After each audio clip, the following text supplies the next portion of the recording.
So you have to be protective of your brand. You have to be. And it's not about ego. It's simply about understanding that there's responsibility that comes with the brand that you've built and the people that you're leading. Yeah. And so you have to be intentional and strategic in how you move and what you say yes to. And you cannot say yes to everything.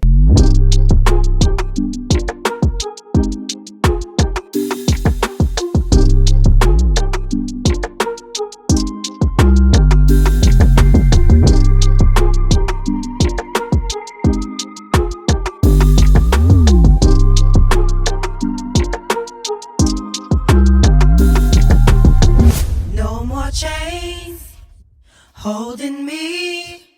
Hello, everyone. Welcome back to the Release the Chains podcast, where we have real, raw, and revolutionary discussions helping people like you release your mental, emotional, financial, and generational chains. Today, I am so excited to be joined here by Dr. Cheryl Wood.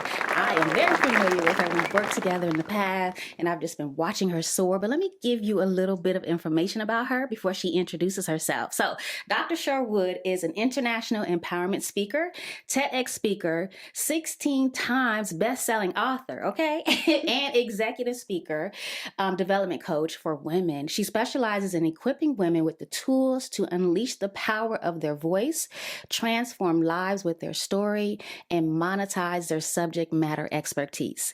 Dr. Wood has trained countless women across the United States and abroad, including South Africa, India, France, the United Kingdom, Canada, Jamaica, the Bahamas. I can just go on and on. That's just to name a few. She empowers women to get out of their comfort zone, take calculated risk. I love that. Calculated risk. Pursue their big dreams and become the best versions of themselves. Dr. Wood has been featured on numerous media outlets. She has delivered riveting keynote presentations for organizations including NASA, the United Nations, Verizon, Capital One, the FBI, just to name a few. So as you can see, she is out here killing it in these speaker streets, giving women the confidence and the skills they need to do it too. So welcome. I'm so excited to be here. I'm probably going to be one of your loud people on the podcast, but I really am excited. I love how things have come full circle and we're sitting at this table together. But we talked about this a little bit behind the scenes about the consistency part. Yes. So it's beautiful to see you here and me here. And we're still in this game very strong. So thank you for having me. Oh, you are very welcome. So let's talk about that consistency and let's talk about where you began, right? Oh my goodness. Where you began, because I saw you doing a book anthology years ago. This is before it became popular. But she was like, and I said, oh, I want to be a part of that. I want to be a part of that movement. So talk about where you started and bring us to where you are now. Yeah, I love that because I think it's so important for people to understand that we didn't just wake up like this. We're not Beyonce. We didn't just wake up and decide yesterday we wanted to be a speaker or a coach or brand management or whatever it is that the thing is. So for me, my journey started actually back in 2009. At the time, I was still working. I will never forget this. Going to a corporate job, working as a legal secretary during the day and just hating it. I hated the lack of freedom that I had. I did not have control of my own time. I didn't have control of my own finances. And I didn't have control of my creativity because someone told me every day what to do when I came into the office. It wasn't like I just had the freedom to be as creative as I wanted to be. And it just wasn't okay with me. So in 2009, I actually started this little t-shirt business. It was called Moms Are the Best. At the time, I didn't know why I was doing a t-shirt business. I just knew I had to interrupt what was normal for me. You don't get anything different until you interrupt what you've been doing. There you go. And that is really what led me into speaking. I say divinely detoured me to where I was supposed to be, which was speaking. Wow. But if I had never gotten started, I would have never been divinely detoured. Wow, that's awesome. So, but that was in 2009. We're in 2021 right now. And here you are having accomplished all of these amazing things that this is like a speaker's dream. Was your dream to be a speaker? Did you know that you wanted to speak? Okay, we talked about consistency. Can you talk about the consistency and the things you did? Because a lot of people give up, and we talked about that before we started rolling. After I started the t-shirt business, about 18 months in, I got a phone call unexpectedly. This is what I mean when I say divinely detoured from someone at Morgan State University who had heard about the t-shirt business. Okay. So had I never started the t-shirt business, just getting started, not knowing how, not knowing the full blueprint or master plan, that would have never happened. So one step led to the next step that led me into where I am today. So this is about 18 months later. It was at the end of 2010. I get a phone call from somebody at Morgan State University, and they said, well, we heard about your t-shirt business. Wow. We love what you're doing. We have this annual women's conference. Would you come to the conference and speak and teach other moms in the Baltimore community how to start their own businesses? Wow. Now, initially, I'm not going to lie, I burst out laughing. I was like, you done dialed the wrong number. You're not looking for me. I'm not a speaker. And then I thought on it, and I remembered sometimes when you're in movement and motion, God will place opportunities in front of you. And it's really your job to say yes. Because if you say no, because you don't think you're qualified, which I didn't, then that could be the door that was going to lead you to exactly where you're supposed to be. So on that day, I said yes. And it was September 18th, 2010. Wow. That was the first speaking engagement. Wow. And after that, Ari, I was like, oh my God, this is what I want to do for the rest of my life. I felt amazing. Man. It was like everything I had done consistently for the 18 months before that in the t-shirt business led me to that one defining moment where I knew that's what I was born to do, and I wanted to do it for the rest of my life. Wow, but I know it wasn't easy, Cheryl, because I'm an entrepreneur. I've been an Let me entrepreneur tell for 20 years, and it's a lot of highs and lows and highs and lows and highs and lows. What has been your biggest struggle? And then let's talk about why you're actually here in Atlanta doing this event you just did with Les Brown, the incomparable, the world famous Les Brown. What was you talk a lot about releasing chains. Yes. My biggest struggle was my own mental chain, which was I'm not good enough. Who's going to pay me to speak on stages? Yeah. Who's going to want to hear my voice? I don't even have a college degree. I grew up in poverty and scarcity. Who's going to hire me? Who's going to pay me to coach them or whatever was going to be after that? So I, for a long time, was my own worst, most toxic person in my own journey. And I had to really press through, and it took me years to press through my own belief system, self-limiting beliefs about what I could do, could accomplish. Because I just kept saying, there's no way this is going to happen for me. And I would assign greatness to everybody else who was already doing it, who was already in the space of speaking. I'm like, but she has a degree and he has that and he has this and pointing to everybody else's greatness, but then diminishing my own greatness. And that not only did keep me stuck from growing, it kept my money stuck. Because now I wasn't charging what I was worth because I didn't think anybody would pay it. A lot of stuff I was doing for free, which was keeping me broke and stuck. And I just had to really get real with myself and have an honest come to Jesus conversation. Like, Cheryl, if you're going to stay in this business, you've got to make money. That's what business is about. It's a for-profit business. Right. And if you're going to make that money, you've got to shift your mindset about what you're saying to yourself and believing that you're capable of. So let's talk about this event with Les Brown, because Les Brown is one thing I love about Les Brown is he could tell the same story 100 times, and I'm still laughing like I heard it the crying first time. like you ain't never heard it before. Me too. And I know, just following you and been knowing and following you on social media for all these years, he's been one of the people that inspired you the most. So how was that like, working with him side by side to host an event for speakers? He calls me whenever you hear him talk. He says, my friend and my partner, Dr. Cheryl Wood. And it almost brings me to tears. And I'm just like, I cannot believe I can pick up the phone and I can call Les Brown at any moment. Wow. And he answers the phone and he's like, what can I do to serve you? But can I say that that's what happens when you consistently put in the work? Yes. Yeah. It's because we're all creating a reputation as well. So I think it's consistency, but it's also consistency in how you show up and how you deliver. Yes. And I've made excellence a part of my journey. Like, that's my commitment to myself, to my clients, everything I do, whether it's an event, small event, big event, doesn't matter. Excellence over perfection. Yeah. Right. I never try for it to be perfect, but to be able to have him to say yes, to coming out to the live event and pouring out. And let me tell you, he's 77 and he still got it.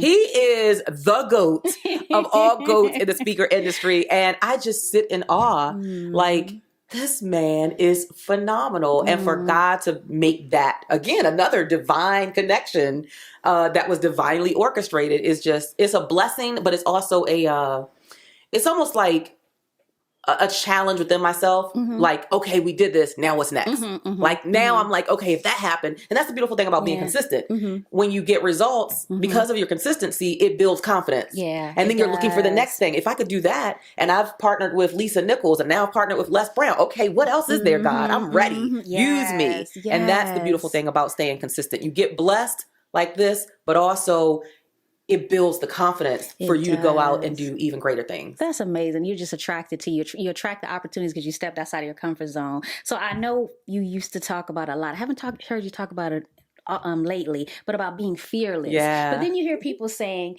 do it with fear. So Yes. what are your thoughts around that for somebody listening? You know, what advice do you give? I love that question. That's a great question because when I use the word, and that used to be my whole thing, fearless, focus, and fulfill when I first started. And when I use the word fearless, it doesn't mean lack of fear. It just means you are willing to press through the fear. Got it. So it's like, like you said, I feel the fear, but I do it anyway. By all means, my business is massively successful. I still have fear. Right. When I'm doing something that stretches me outside of my comfort zone and outside of the realms of what's normal for me, my heart is racing, my palms are sweating, I got knots in my stomach, like, oh God, please let this go well. Right. And even when I speak, there's a certain level of, I don't know if I would call it nervousness, but anxiety because I want to meet the expectation that has been set by my reputation. And I think that's good because it keeps you humble. It really does. I never feel like, oh, I'm about to go in here, I'm just going to kill it. Right. I'm fired up. Yeah. I'm energized and I want to kill it. Yeah. And I'm praying that God blesses me so that the right words come out for that audience each time. But fearless is the same for me as feeling the fear and doing it anyway. It's like you got to face the things that scare you. You got to almost give, you ever heard somebody give you the stare down? You got to give fear the stare down. Yeah. Like, I'm not going to blink. Right. You going to blink? Because I'm not going to blink.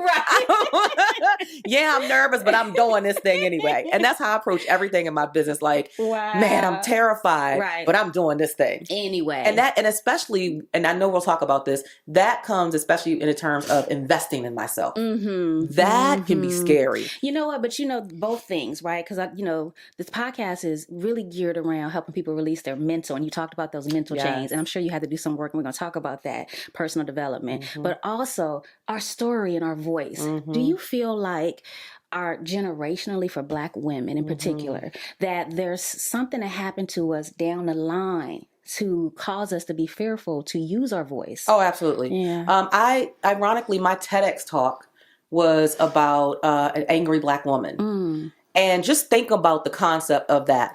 Just that phrase that scares us so much. None of us, we as a Black woman, you never want to be called, oh, you're an angry Black woman, because it feels demeaning. But think about that. Yeah. Anger is a natural emotion that every race, every gender experiences and expresses. So why are Black women, why are we diminished and demeaned because we get angry?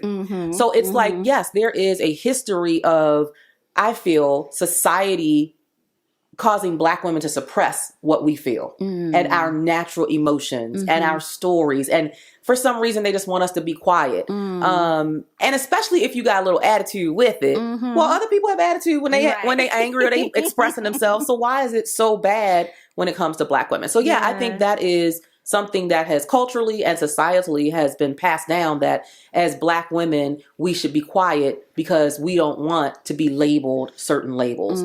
But if you know me, I'm not being quiet. I'm going to share my voice because I get one time to do this thing called life. And I know that my legacy is connected to what I say out of my mouth. So when you know that, you're like, oh, what I have to say is way too important for me to ever stay quiet. Yes. The lessons I've learned in my story and my journey is way too powerful and pivotal for somebody else's growth for me to ever stay quiet. So what change does a woman need to release, in your opinion, to get there? Because everybody's not there, Cheryl. Yeah. You know what I'm saying? Everybody's not there. I think it goes back to fear, but I think it's a fear that's connected directly to judgment from others. When you live your life, when you function your business and it's based on fear of what other people are going to say about you, what they're going to think about you, what they're going to spread about you, that can keep you suppressed and keep the chains on. But for me, it's like, even if you start there, don't stay there. So I get it. I wasn't always the woman who was like, oh, I'm going to say what I want and I'm going to get out here and they're going to hear my voice. And I wasn't always that way, but I've grown into that because the more you do something, the more you're empowered to do it because you understand the impact of it. Yeah. So when I go and whether I'm here in the United States or I'm in Africa or in India, and I go in as this strong Black woman who's powerfully sharing my story and my voice, and I'm looking at these little Indian girls and these little African girls looking at me like, wow, I want to do that. Yeah. I can't stop talking. I can't, I've got to make sure I'm releasing that chain because then I'm giving them permission to release their chains. So it's literally a domino effect. And it kind of goes back to what we hear a lot about where your story is not for you. Your voice is not just yours. Everybody know your story is about you, but it ain't for you. That is my quote that I've been saying for the past 12 years. That's good. Say that again. Yeah, your story is about you, but it ain't for you. And yes, I said ain't. It ain't for you because it's about you because you went through whatever the trauma, the struggle, the valleys, all those things. So yeah, it was about you because it was your story, but it's not for you because the purpose is for you to take all the lessons that you've learned and come back and pour it into someone else because they're currently in a pain that you've already come out of. Yes. So you're a victor on the other side, but they're still in pain. Why would you have a prescription and not write a prescription when you know that can solve somebody else's pain? So your story becomes a prescription for someone else's pain. I love that. And it's like you really don't realize that until you actually do it. Because I was so afraid to share my story of incarceration, homelessness, and all these things that I felt that I was ashamed of. I was so ashamed. But then when I started to tell it, because I was like, ain't nobody gonna tell my story but me. That's right. Once I told it, it not only released me, it was like therapy for me. It released so many other people to want to share their story. So we're gonna talk about when we come back, monetizing from our voice and our story. Love it. All right. No more chains holding me. Hi, I'm Coach Ari Squires, and I'm here to talk to you today briefly about creating marketing magic, right? I believe in magic, and especially believe in marketing magic.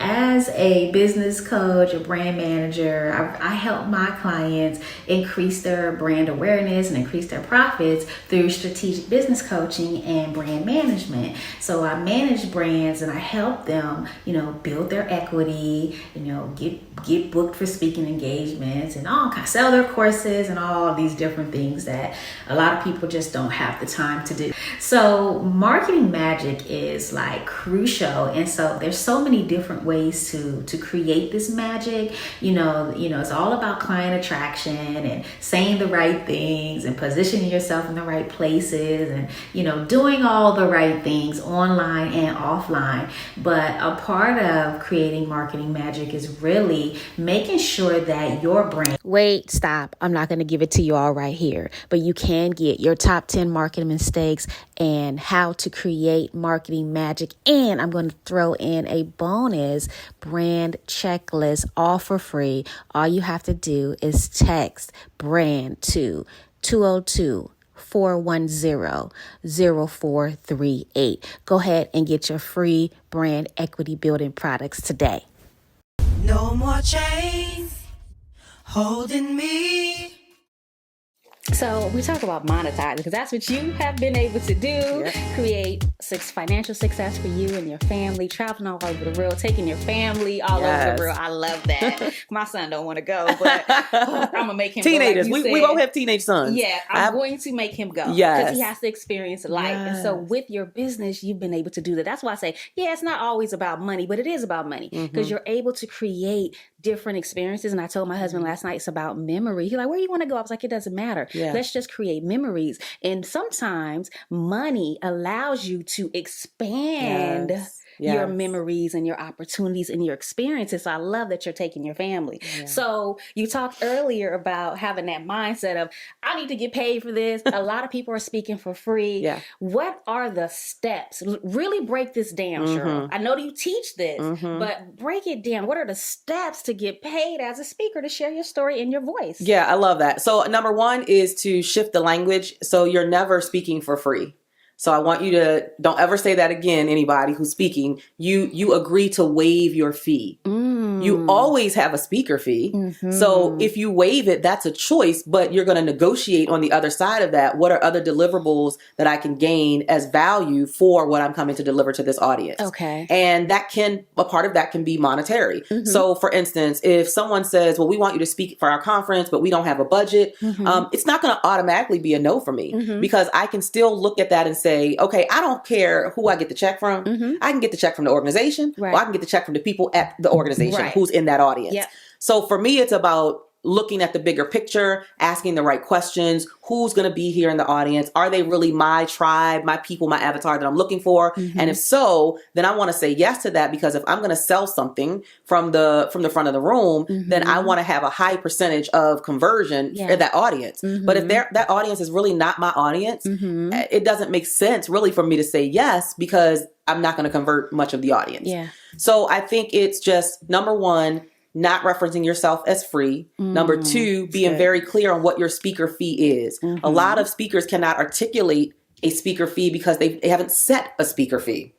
So set the speaker fee and then practice saying it. When you practice something, you get more confident. Yes, you so do. just walk around the house every day. My speaker fee is, I love that. my speaker fee is, my speaker fee. Say it 10 times a day so that when you are in a conversation with a decision maker and that conversation comes up, which it is, because they're going to get to a point and they say, all right, so look, we've had this great conversation. We want you here. So what's your speaker fee? You don't want to fumble that. Yeah. You don't want to sound nervous and you don't want to sound desperate. But if you've practiced it, you can say, well, my speaker fee is for a keynote presentation is $10,000. And then be quiet. There you go. That was my biggest lesson. We are afraid of silence. But yes, because we hear silence on the other end and we take that as a sign that they think it's too much. Do not assume what the person on the other end is thinking.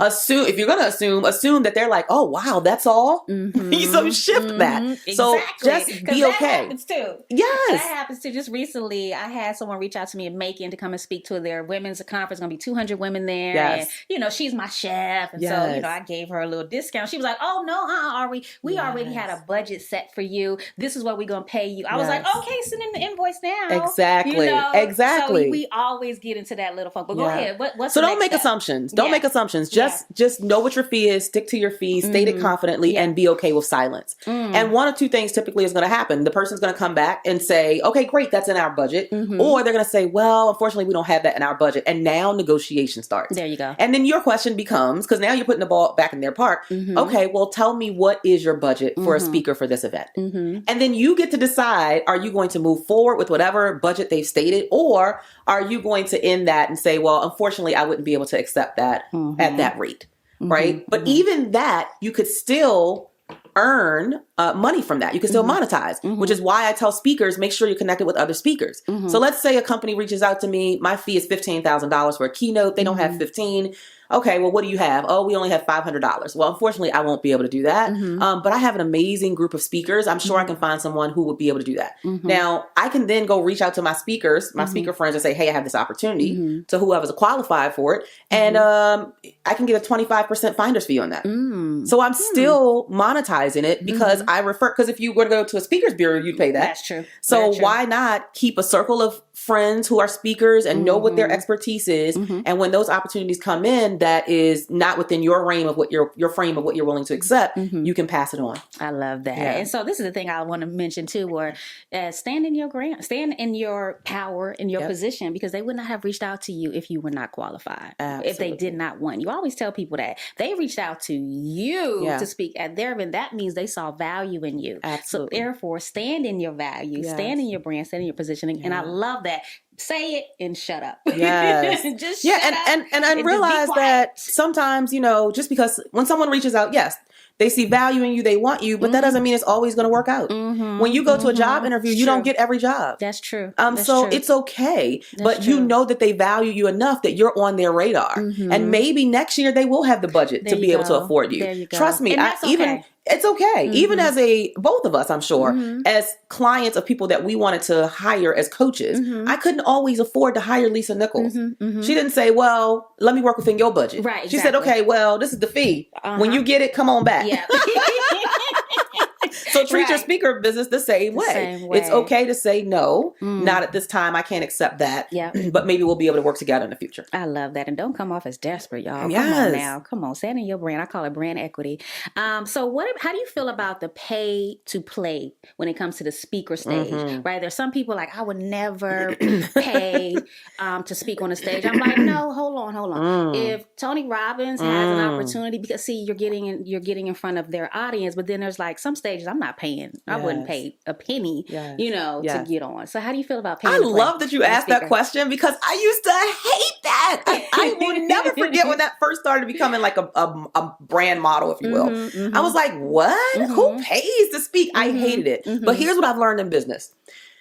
Business is always going to change. Models are going to change. That's New true. things are going to be introduced into the marketplace, and you can be the dinosaur in the room because you don't want to shift and pivot and change, or you can figure out, how do I implement that model into my business, but do it with integrity where it feels good to me. Yeah. So I had to get out of my own way and stop saying, I hate that. Who does that? And instead say, Cheryl, this is a lucrative model that a lot of people are taking advantage of. Yeah. So why don't you, instead of shunning it, why don't you be curious enough to explore how can you bring that in as a part of your business model so that you're getting access to more money? And so I started doing that. So I agree with you. Do your due diligence. Do your research beforehand. The things I look for is, number one, what's the credibility of that brand?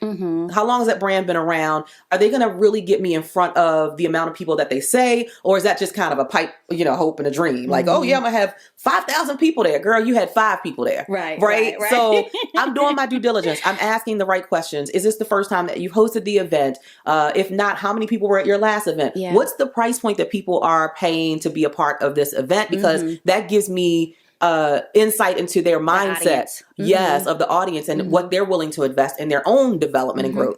And then I want to go and I look at their website and I want to look at the gallery of previous pictures. Because whether it was virtual or live, there should be something that shows me what the success was of your previous events. Right. So I'm looking at all of those things to determine whether or not I'm going to say yes to a pay to play. Like you said, if it's a big brand, if it's Les, if it's Tony Robbins, if it's Eric Thomas, if it's Lisa Nichols, that's an easy yes because their brand is already solidified. Right. And of course I want to be on those platforms. So I've even invested in paying to play. It just has to be the right platform. It has to be strategic. It has to be. Have a goal. Like I tell people too, even like with book anthologies and you're an author and you're part of that, have your own strategy in making that work for you. Absolutely. You get what I'm saying? Yeah. It's a business. So every move you make, you need a plan. Yeah. It has to be strategic. So I used to be against it too. And I have never, ever paid to speak. But I finally broke down this year and did it for one platform. Yes. But it's Yes. you know what I'm saying? And I was so against it. So I'm glad that we had that conversation because so many people are, and I always tell people this too, because what I do is in brand positioning and brand visibility and brand awareness and brand equity, which is how your brand is perceived in your marketplace. Every opportunity is not an opportunity. That's so right. just because someone asks you to speak, be careful. Like I always like, who else is speaking? Yes. Because I don't want to attach my brand just to any brand. Absolutely. Because you've worked too hard to get here. Exactly. So you have to be protective of your brand. You have to be. And it's not about ego. It's simply about understanding that there's responsibility that comes with the brand that you've built and the people that you're leading. Yeah. And so you have to be intentional and strategic in how you move and what you say yes to. And you cannot say yes to everything. I love that. So what must a speaker have set up like in their little, arsenal to be successful? Some fundamental things, if you're a new or aspiring speaker, I call it like a speaker asset box, right? Like you gotta have, please go get a headshot. Okay. Yeah. Please go get an amazing headshots. And invest some money in that. Don't get your cousin Ray Ray. Don't take your iPhone out to the tree in the backyard and you taking pic. That's not a professional headshot. Yeah. I always say, think if Tyler Perry or Oprah called and said, I want to interview you tomorrow. Would you be proud of the headshot that you're going to send over to their team and their people? Yeah. And if not, go get some more. And then for those of you who have been in the game for a while, update your headshot. And what do you say? Like every 2-3 years? Oh no, I do headshots every year. Okay. And now because my headshots are so heavily circulated, I'm about to go to once a quarter. Okay, nice. Because you get tired of seeing the same headshot. That's true. So I was at once a year. then twice a year. Now I'm going to be upping that to once a quarter. That's but at good a minimum, advice. right? That's a lot. At a minimum, once a year. Right. That's I good don't want to advice. see your photo from, it was you 6 years ago, you were 30 pounds thinner or heavier or whatever the thing is. I want to see you looking like you. Exactly. Right. So, so I think that number one. Number two, have an actual website. If you tell me you're in business, I expect in the digital marketplace, you have a digital footprint, which is your website. Don't send me to a Facebook page. You can give me that in addition to your website, but I need to go somewhere where I can read about you, read about what your message is. I can just get more information about who you are and what you do in the marketplace. Yeah. So you got your professional website, have a speaker reel. And if you don't have a speaker reel or speaker demo, at least have a customized YouTube channel so that once a week you can post a 1 to 2 minute video of you speaking. That's great advice. You know why? Because I can't put you on my stage if I don't know what you sound like. So even if you've never been in front of an audience before, at least have something where you can say, here, you can go to my YouTube channel and here's 4 videos of me speaking. I can get from that video, I can sense, can you enunciate and pronunciate? How do you articulate yourself? Are you monotone? Are you high energy? Like, are you real passionate? What do I get from your delivery style? Yes. All those things I can gather. And I'm like, okay, I can work with this person. But if you have nothing to show me, then I have nothing to go on, which means that's almost like somebody going into a job without a resume. That's true. Into a job interview without a resume. So you've got to have that. And then have a CRM. Your CRM is your customer relationship management system. It's just a database. We make it sound fancy. It's just a database, y'all. Get a database so that you can house the contact information of people who want to stay connected to you. Why? Because you don't own your Facebook page. You don't own your Twitter page, your Instagram page. So you've got to get those folks from off of, I'm in your group and on your page into in my database so that now I can continue to educate you, inform you, and then sell to you.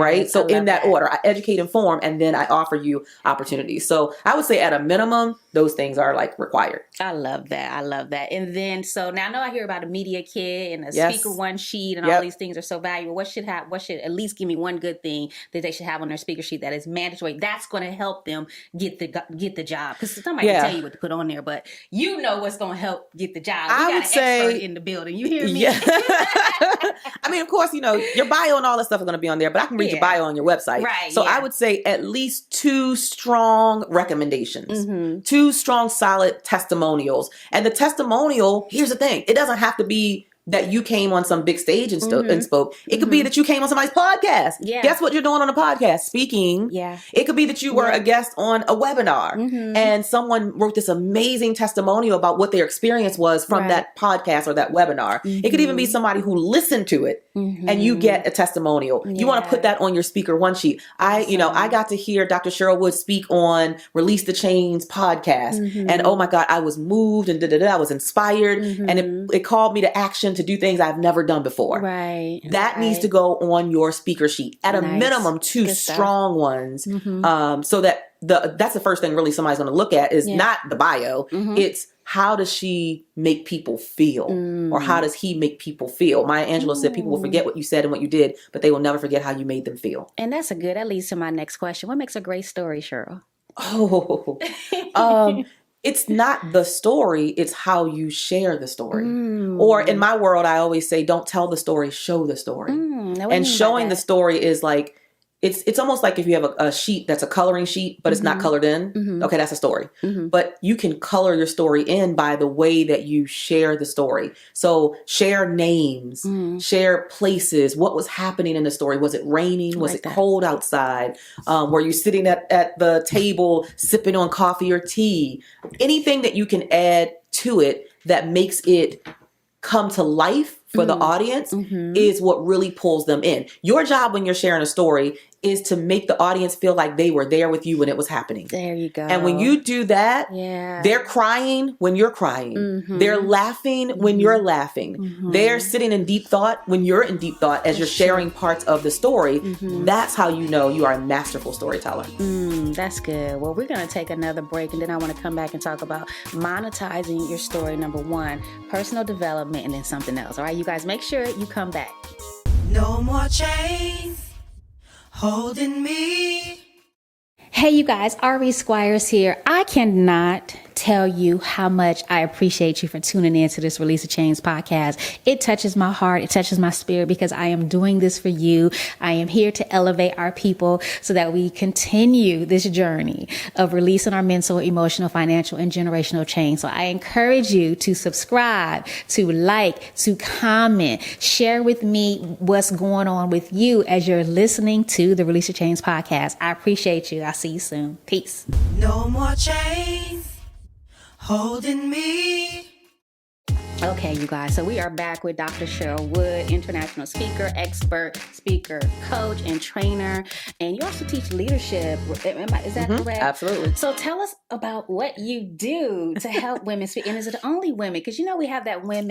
And I know men be like, what? They be like, what about us, Ari? Right. The men, we need help too. Right. So. You know what? I think that's the beautiful thing about being in business is, and when you're willing to be curious, and expand beyond what you've identified as, this is my niche, right? So I have a niche, but it doesn't mean I can't serve people outside of that niche. There you go. So I, especially with my recent collaboration and partnership with Les Brown, it has magnetized more men into my space. Yeah. And I'm not turning that money down. Are you kidding me? Exactly. I'm like, yeah, I can serve you too. So yes, I do. I have several men who come through my program. So I'd say my ratio is more 85% women, 15% men. Yeah, I'm about but that I don't discriminate against the men. Right. Because we want you to be great too. Exactly. Yes. So yeah. So it's just, everything is just, it's moving in a forward direction, right? It's always what's next. How do I expand this vision? How do I reach more lives? For me, I always think about that number, 7.6 billion people on the planet. And what I say to myself is,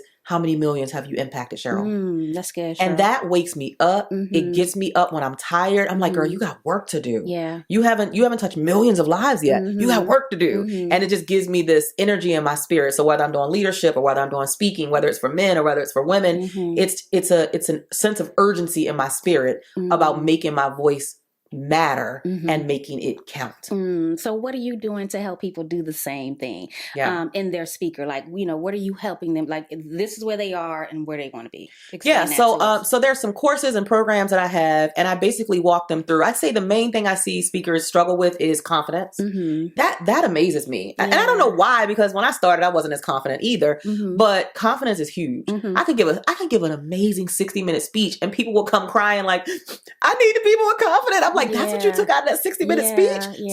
So I can't diminish that people need to build up their confidence. So we work a lot around confidence, self-worth, self-value, really knowing that you belong on the stage and getting people to come from out of the, come from out of the shadows and come to the front of the room. Yeah. So we start there and then we go through, okay, do I have this core message that I want to teach? What is the core message? Because some people are all over the place. They really don't have clarity about what their own message is. Yeah. And if you lack clarity, that creates confusion. Yeah. And we all know a confused mind does not buy. So nobody's going to book you, hire you, work with you if you don't even know what your messaging is. Right. So we spend a lot of time around messaging. What do you really want to say in the world? And who do you really want to say it to? You don't have the capacity to serve everybody.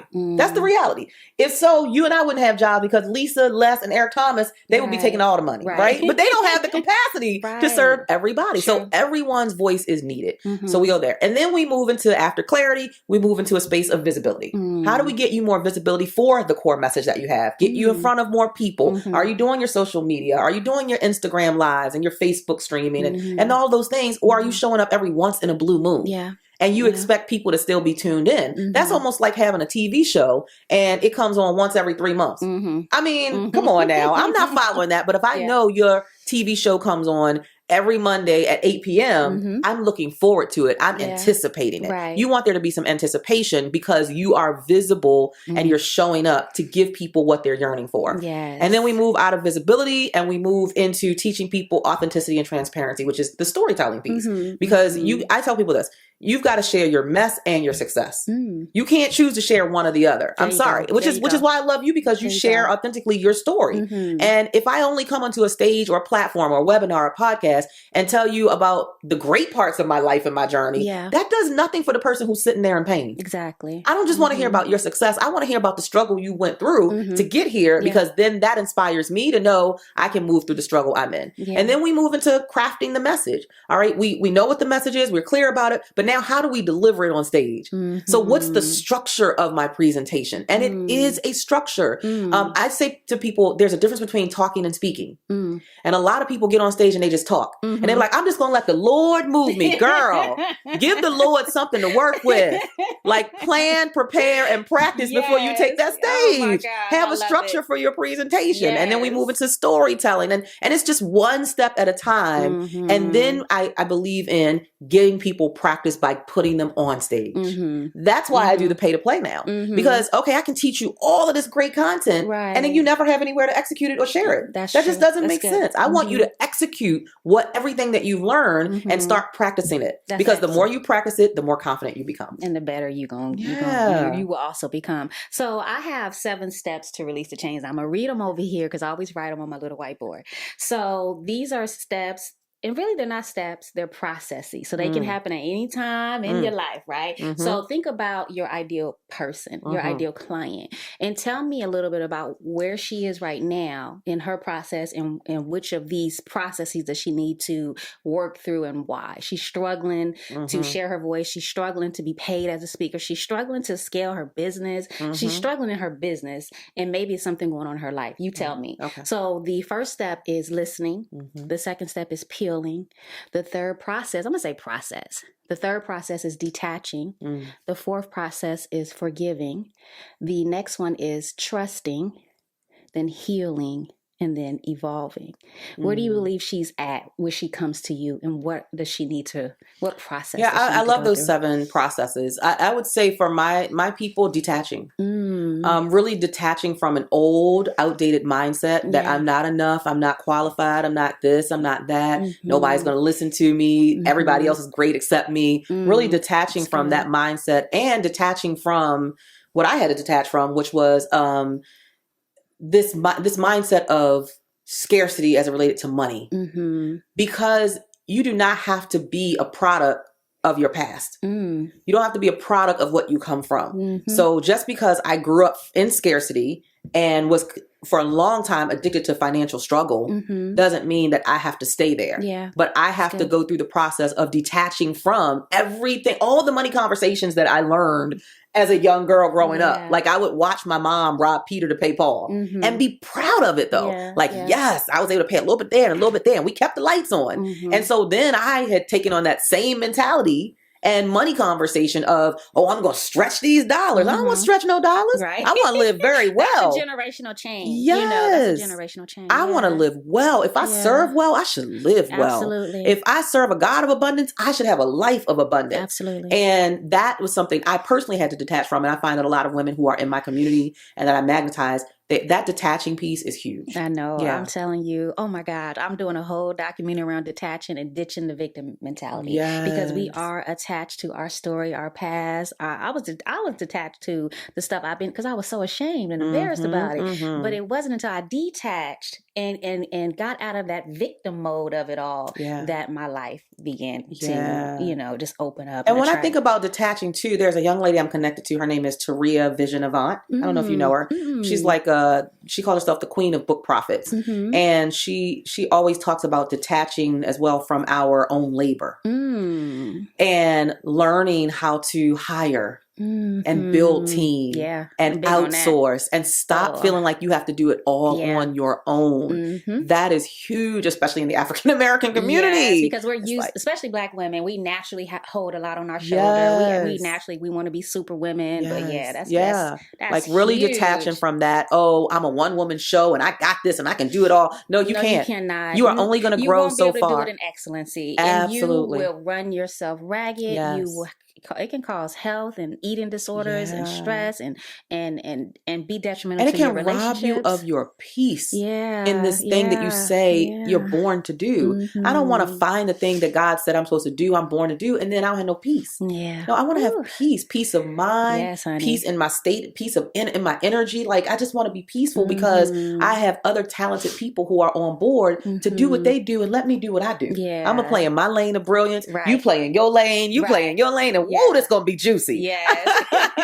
So where are you at, Cheryl, in that 7-step process? I am, and I would say evolving. Evolving in who I am, who I'm becoming, what else is next. Yeah, I see that too. Yeah. I've watched you since what, 2009 or 2011? Yeah, I think we connected in 2011, but my journey started in 2009. But evolving and being open to things that perhaps previously I wouldn't have been open to. Like really just surrendering. Like, God, look, I'm just open. Yeah. Whatever you say, whatever direction, I'm open to exploring it. I'm less likely to say, oh no, I don't want to do that anymore. And instead I'm like, okay, well, I'm willing to explore that. So I would say I'm in the evolving. I love the evolving process because it's never ending. Yes. Right? It's one of those things where you want to evolve. I'm always telling people, you never want, like, I don't want to see you in the same place that you were last year, this year. You get what I'm saying? Like, I sure do. At least, and it doesn't have to always be financially or business-wise, but mentally, spiritually, peacefully. Yes. You know what I'm saying? Yes. And because that's a huge thing. So let's talk about peace and inner healing and the inner work. What have you done for yourself? Because I work with a lot of entrepreneurs, 6 and 7 figure entrepreneurs, people who are just starting out with an idea sometimes. And I can, give people strategy. I can give them techniques. You're giving people, but sometimes there's something going on within them, the story, the something that is causing them not to press forward, not to take baby steps even, right? So what work, tell us what books you're reading or you read. What's your daily practice? Because I think this is important because with social media nowadays, especially younger people, and I don't even think it's younger people, it's older, our generation too. I'm in my 40s, honey. And we tend to think that it can happen overnight, but I do daily work. Self-mastery is huge for me. And it's daily. What's your practice? Yeah, that's a great question. So I'm definitely huge on meditation and prayer. That's typically how I start every morning. Before I go on stage, I'm praying to God to, again, please allow the right words to flow from my mouth. I don't ever want to act like I got this on my own because I don't. No matter how much planning, practice, and prep I do, I always say I need him to add his super to my natural, right? So that I can have this supernatural ability to move audiences. So I'm always in prayer and meditation, and I'm always just looking for, in terms of reading, I'm always reading.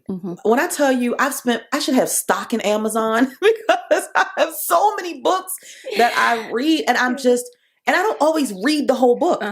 Sometimes I just flip through and I'm like, I highlight a few things. I'm like, oh, that was good.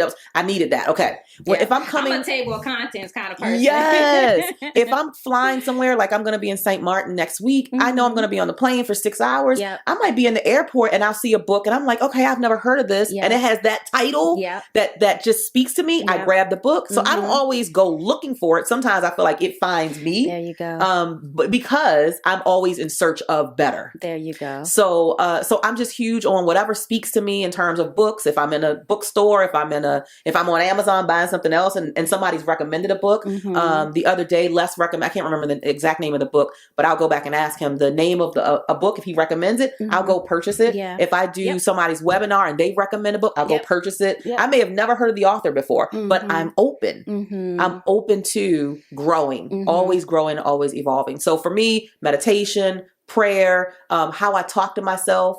I am big. My husband teases me. He's like, you always talk to yourself. And I'm like, yeah. But the funny part is now he talks to himself. And he's like, man, I feel like Dr. Cheryl Wood. That's what he says. Because let's say I'm exhausted.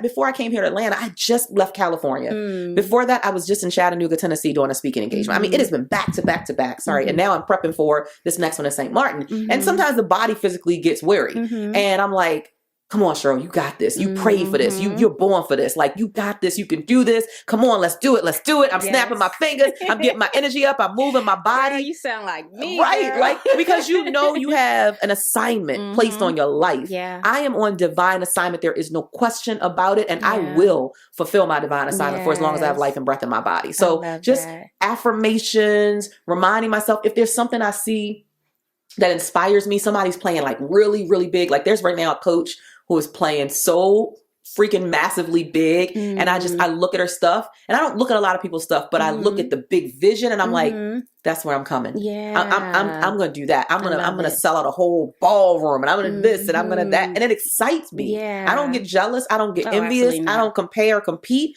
I just use it as inspiration for me to play a bigger game. I love that. Yeah. And you're really big on sisterhood too. Yes. I love that you celebrate women, whether they do the same thing you do or not. Absolutely. It's about celebrating, because everybody has their own lane, their own purpose, their own audience. And I can't serve everybody. Exactly. You can't serve everybody. It's enough. Enough. It's so much. It's like so much. Plentiful to go around. And I love that. I love that. So in closing, share with the people really quickly something we don't know about the speaker life, something behind the scenes that folks, y'all don't know nothing about. You haven't seen it, you ain't experienced it, you just don't know, that we need to be prepared for. And then end with a closing word.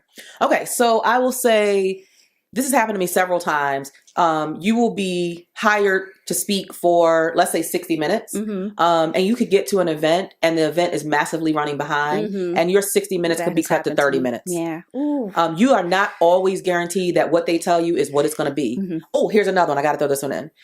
You go with a beautifully prepared PowerPoint, and their AV does not accept your PowerPoint. The PowerPoint won't come up.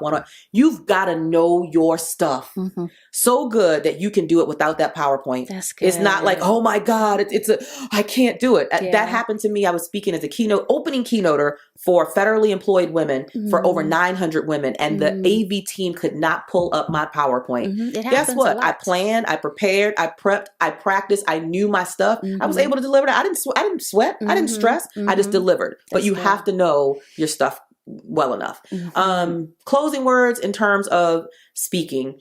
I will say this. I love this quote by Tony Robbins. He says, a real decision is measured by the fact that you've taken a new action. And if there is no new action, you have not truly decided. Ooh. Girl, that gives me goosebumps every time I say it. And I say it to myself every day, because it reminds me to stay in action. You can talk all you want about what you want, where you want to go, how you want to impact lives, how you want to create legacy, how you want to use your voice, do the business. But if you are not moving, you are not creating consistent, constant action, it is not going to manifest. Your manifestation is directly connected to your consistent actions. I love that. Execution. You got to execute. You got to put it all of you guys that attend her events and take her courses, you got to put that the stuff you've learned into action. What's the use of gaining the knowledge if you're not applying it? Knowledge is power, but knowledge executed is your superpower. There you go. So where can we find you? Give us your social media handle and your website, because I'm sure a lot of people are going to want to learn more from you. Absolutely. Social media, I'm at Cheryl Empowers. I hang out on Instagram and Facebook and Twitter, like just all over. Cheryl Empowers. And my website is CherylEmpowers.com. I cannot wait to connect with you. I love it. Can you spell Cheryl for our listeners? Yes. CherylEmpowers. That's what I do, empower. So Cheryl Empowers. I love it. Well, thank you so much for joining me on the Release the Change podcast. This has been a pleasure. I learned some things here today. I'm going to be more colorful in my storytelling. I appreciate you. And thank you guys for listening. Make sure that you follow us on the Release the Change IG page. That's our new page. And also, please like, subscribe, and share. And you can follow me at Ari Squires Speaks all across the board, whether that's Facebook, Instagram, all of those wonderful platforms. And we'll see you on the next show. Thank you for listening. One thing I always say, think about what's next. All right, so let's just say you get a feature in Forbes, or you get to speak on Black Enterprise Stage. How are you taking that attention and turning it into dollars? Yes.